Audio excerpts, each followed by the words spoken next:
Hollywood, Colgate Tooth Powder presents The Mel Blanc Show, written by Mac Benoff, with Mary Jane Croft, Joe Kearns, Hans Conried, Alan Reed, Jill Walker, the sportsman, Victor Miller and his orchestra, and starring the creator of the voice of Warner Brothers' Bugs Bunny. What's up, Doc? Yes, Colgate Tooth Powder for a breath that's sweet and teeth that sparkle brings you The Mel Blanc Show, with Mel playing his new character, Zookie. Hello, everybody. Hello, everybody. Hi. And starring himself in person, Mel Blanc. Hi, folks. Ugga boo, ugga.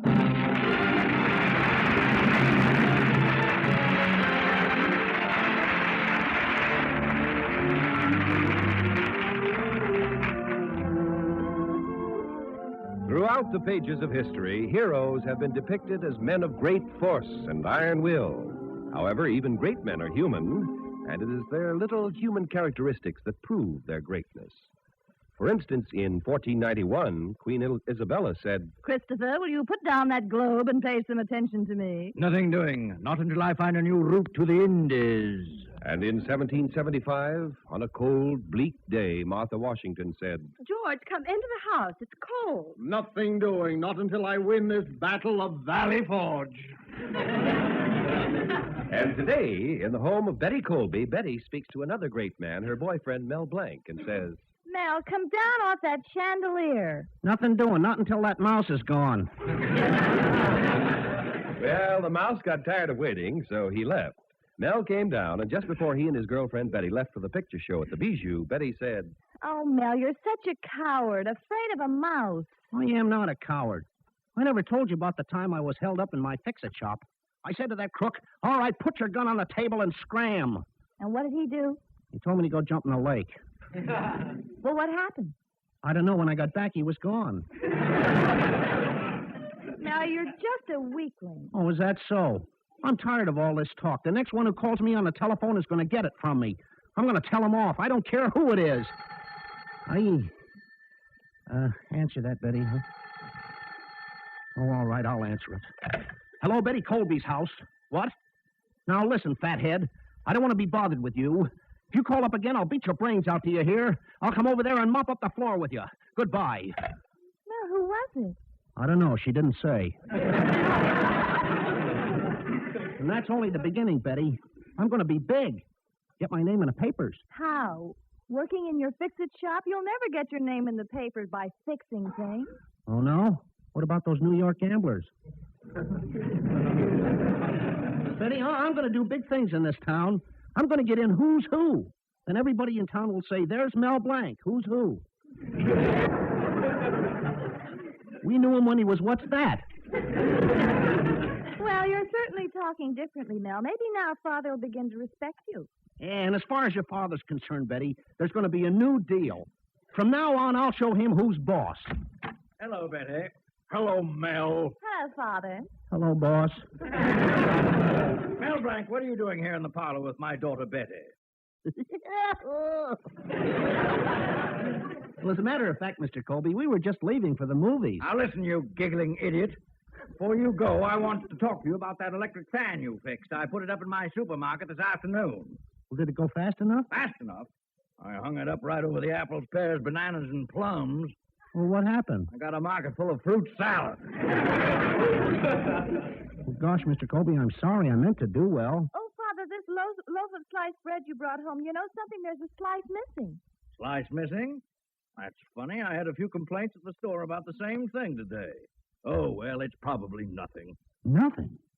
A slice of bread missing from every loaf, and you call that nothing? Hmm? Betty, keep your hands off that wrapper. What's the matter? We'll need it for fingerprints. The bread maniac is on the loose again. Oh. Now, the first... Oh, Blanc, you idiot. Keep out of this. Mr. Colby, stealing bread is serious.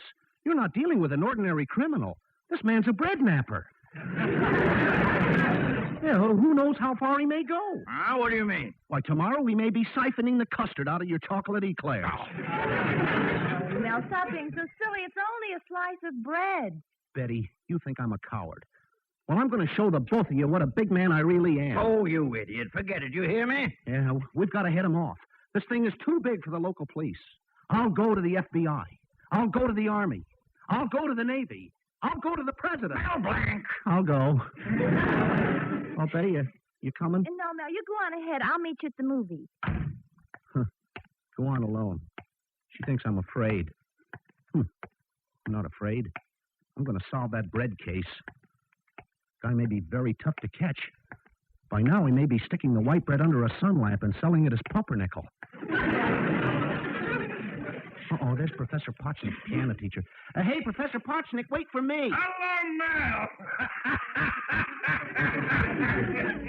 Professor, what are you laughing at? I just came from the movies where I'm seeing that Bugs Bunny. Is he funny? The way he says, what's up, comrade? Professor, don't tell me about the picture. I'm going to see it with my girl Betty. Besides, right now, I've got to find the bread thief. Please allow me to interrupt. Then I saw another picture, Duel in the Sun. So many actors. There's that fellow, not 100% wool. Not 100% wool? Yeah, Joe Cotton. And then there's that Jennifer Jones. Her part I couldn't understand. All through the picture, she is wearing a blanket. So help me, never once went to sleep. But what love scenes I saw. Even in the balcony. But in the picture... In the picture, first, Gregory Peck kisses Jennifer Jones. Then she's kissing him, then he's kissing her, then she's kissing him. Do they go on kissing all through the picture? Why not? You should see the muscles in Gregory Peck's lips. So long, Mel. Well, goodbye. That's funny. Wasn't even interested in the case of the missing bread slice. I wonder. Maybe he took it. Mr. Colby threw me out. Maybe he has a reason. Even Betty. But love mustn't stand in the way. Everybody's a suspect. Wait a minute. Mel Blanc, where were you on the night of February the 18th? What am I talking about? I can't even eat bread. I'm on a diet.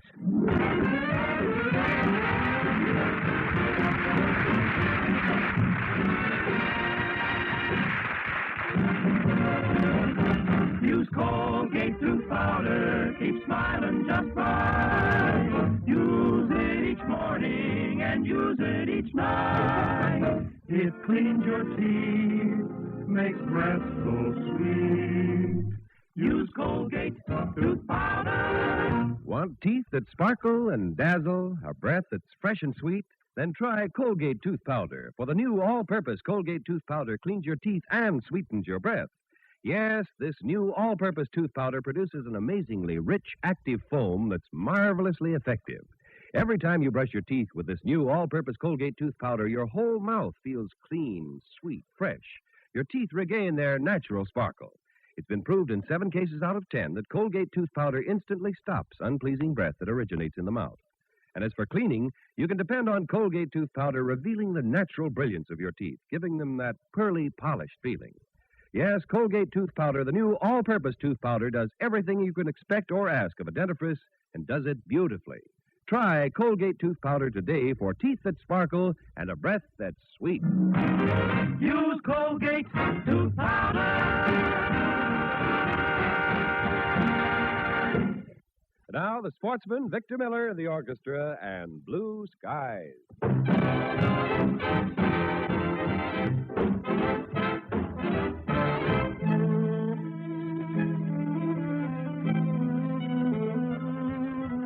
Blue skies, smiling at me. Nothing but blue skies. Do I see? No, nothing but blue skies with bluebirds singing a song. Nothing but bluebirds all day long. Never saw the sun shining so bright. Never saw things that were going so right. Noticing the days are hurrying by. When you're in love, my mind they fly high. Blue days, troubles, all of them gone. Nothing but blue skies from now on. Blue skies smile at me.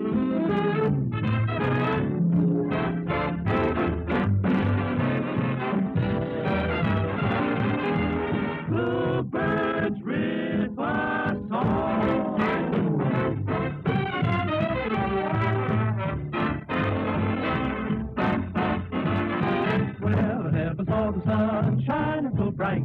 Never saw things that were going so right. Noticing the days hurrying by when you're really in love. My mind is fly. Blue days, all of them gone. Nothing but blue skies. Blue skies from now on.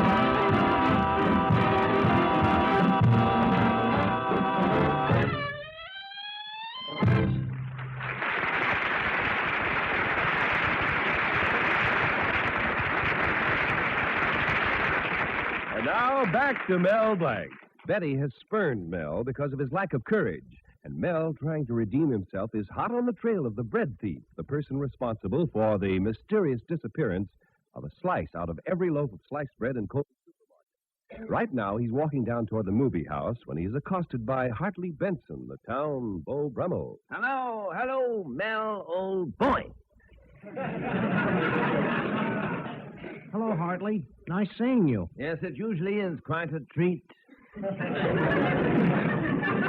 Say, Hartley, who do you know who would want to steal sliced bread? Oh, probably someone with a lot of crust.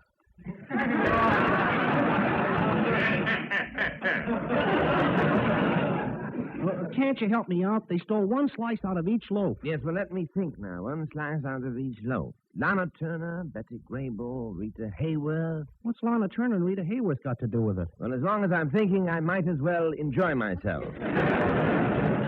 By the by, you needn't bother waiting for Betty outside the theater. You see, I am taking her. You're taking her? I'm supposed to meet her at the theater. Well, she evidently changed her mind. You know, old boy, while we look at Bugs Bunny, I'll snuggle up to your honey.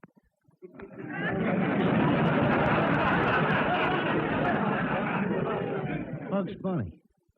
Well, Betty isn't going with me because she thinks I'm a coward. Now, just a second, Mel. If you want to know why she's not going with you, look at your suit. Who made it? Schaffner and Marx? Hart, Schaffner, and Marx. Oh. Come now, old boy. Nobody's heart was in that job.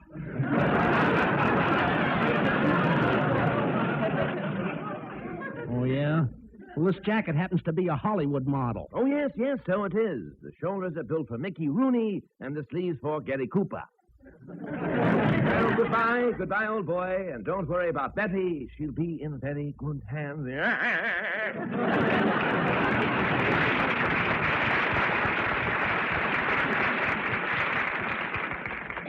Yeah, what a character.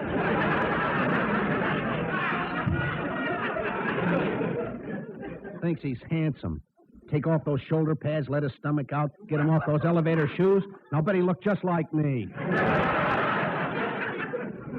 I wonder if he's the bread thief. No, he's more the ladyfinger type. Uh-oh, here comes my lodge president, Mr. Cushing. Hello, Mel. Greetings, mighty potentate. Ugga-boo, ugga-boo-boo, ugga. Say, I saw your wife. She looked awfully mad. Well, she was a little peeved. I got home at 1 a.m, Friday. 1 a.m, Friday? What's so terrible about that? I left the house on Tuesday. Well, as a matter of fact, Mel, she's very nice about it. She sat me down in the easy chair, gave me my slippers and pipe. Your eye looks a little swollen. Yeah, it was a lead pipe. Gosh, mighty potentate, why don't you tell your wife to stop beating you? Well, I did, Mel. We had a terrible argument last night, and when we were through, she said, "John, you burn me up." Gad, what a temptation. Well, at least I won the argument. I can leave the house whenever I want to. I can go to the laundry, the grocery store, the tailor. Well, that's fine. You want to go with me to the movies? Well, I'm sorry, Mel, I can't. The chain won't reach that far. Well, stop making up those things, mighty potentate. Say, how'd you ever come to marry your wife? Well, I'll tell you, Mel, I was young and idealistic. I wanted to marry for youth, love, and beauty. And my wife came along with all that money, so I compromised. Was she pretty? Ha! Mel, yesterday she spent 12 hours in the beauty parlor and 5 minutes in the fish market, and believe me, the lobster she brought home looked better than she did.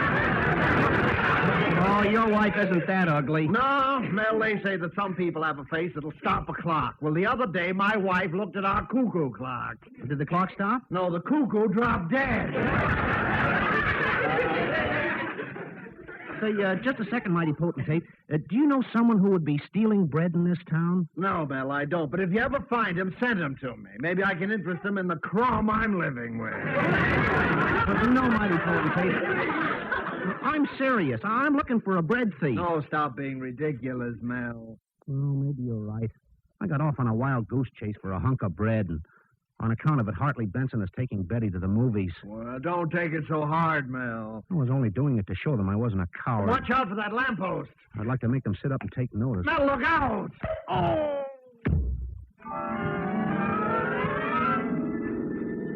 Oh, slice of bread.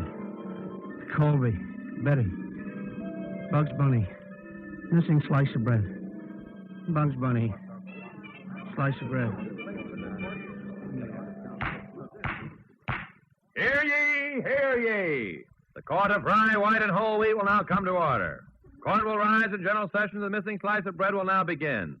Learned judges now entered the court, proceeds to the bench, and will now speak up. What's up, prosecutor? Here's the affidavit, Your Honor. The plaintiff Colby contends that the defendant, Mel Blanc, dispatched the firm's errand boy, one Zuki, with 12 cents to purchase one loaf of sliced bread. The aforementioned Zuki returned with the aforementioned bread and one slice was missing. The aforementioned defendant, Mel Blanc, was not refunded the aforementioned 12 cents, although he made an aforementioned big stink about it. Where's the first witness, Doc? Here I am, Your Honor. Your Honor, have you examined the witness? Certainly, Doc. What is your opinion? Well, stand up, miss. Put your right hand on this white bread. Swear to tell the loaf, the whole loaf, and nothing but the loaf, so help you right, Chris. I do. Cross your knee and hope to die. Cross my knee. Oh, Your Honor, doesn't he mean cross my heart? Judge, the prosecutor knows what he's talking about. Well, I object, Your Honor. I want to cross-examine the defendant's assistant, Zuki. Okay, Zuki, take the stand. Now, young man, tell us. What's your name? John Doe. What's your occupation? Well, see, I'm a radio announcer. A radio announcer? Yeah, listen. Doctor, I have a lady in the Doctor, I have a lady in the I have a lady in the Never mind, she went home. Is that all you announce? No, I also give the time. Well, how do you do that? Like this. It's 5 o'clock.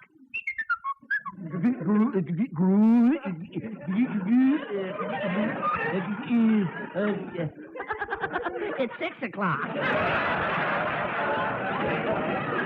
Are you still working as an announcer? Oh, it's this certain old positive. Absolutely. I was fired. For what reason? Dirty politics. You're on a Bugs Bunny. This is getting us nowhere. Just a second, Doc. I have the name of the guilty party. What? Who is it? Mr. Colby. Oh, that's a lie. How do you know he's guilty? We discovered this ad he placed in the paper, and it supplies the motive for the missing bread. Yeah, I'll read it to the court. Handsome man with lots of bread desires attractive young lady with lots of bologna. Object, sandwiches. Mr. Colby, let me see your hand. No. Just as I taught. Ketchup. Caught you red-handed. Colby, there's only one question I want to ask you. What's that? If you was Nora Prentice, would you keep your mouth shut? Well? I'm willing to pay the fine, Your Honor. Fine schmine. Colby, I'm sentencing you to solitary confinement. I'm placing you in a little cell 2 feet wide and 4 feet long with nothing in it but a little table. Is that for me? Not so fast. First you have to pay me 400 carats bonus. Well, I won't pay it. You're not Bugs Bunny. You're Mel Blanc. Hey, stop shaking me, Doc. Stop shaking me. Stop shaking me. Stop shaking me. Stop shaking me. Mel, wake up. What happened? You walked into the lamppost. We had to drag you into the theater and revive you. Huh? You were out for so long, we missed the picture. We did? Yes, but we're just in time for your favorite cartoon. My favorite cartoon? Yes, listen. What's up, Doc? Oh, no. Not that.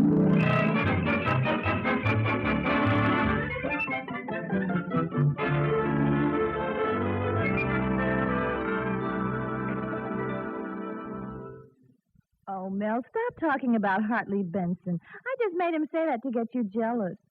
And besides, you're home with me, aren't you? Oh, Betty, I made a mess of everything with that bread thief business. I wonder what you see in me. Oh, I don't know. I guess I love you for the little things about you. The little things? Yes, put your head on my shoulder.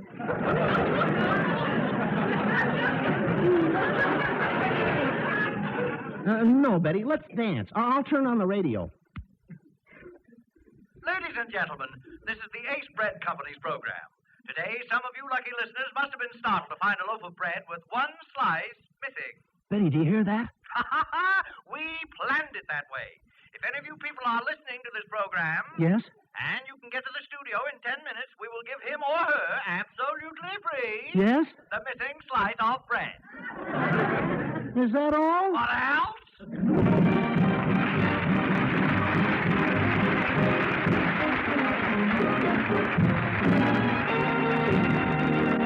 Mel Blanc will be back in just a minute. Use Colgate tooth powder, keep smiling just right. Use it each morning and use it each night. It cleans your teeth, makes breath so sweet. Use Colgate tooth powder. Lively, active, marvelously effective. That's Colgate Tooth Powder, the new all-purpose Colgate Tooth Powder. It cleans your teeth and sweetens your breath. Yes, every time you brush your teeth with this new all-purpose tooth powder, your whole mouth feels wonderfully fresh, sweet. That lively, active foam swirls around your mouth, cleans in all the corners. In 7 cases out of 10, it's been proved Colgate Tooth Powder instantly stops unpleasing breath that originates in the mouth. And when it comes to cleaning your teeth, why, Colgate Tooth Powder does a thrilling job. For it leaves teeth gloriously clean, reveals their natural brilliance. Try Colgate Tooth Powder, the new all-purpose Colgate Tooth Powder today, for teeth that sparkle and a breath that's sweet. Use Colgate tooth powder. This is Mel Blanc saying thanks for listening. Good night, and that's all, folks.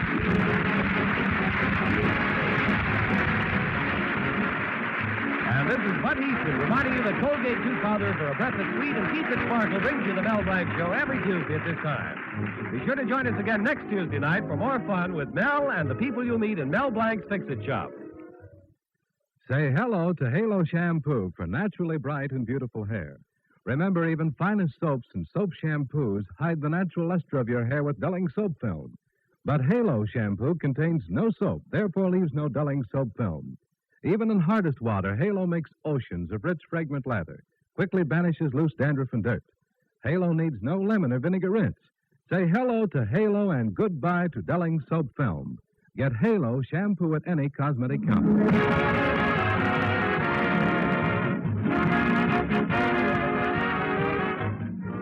Ladies, right now there is a worldwide shortage of fats and oil. That is why the women of America are asked to keep on saving used fats. Keep on selling it to your butcher. Your butcher is now paying more for your waste cooking fat. Remember, Mel Blanc at the same time every Tuesday night. This is CBS, the Columbia Broadcasting System.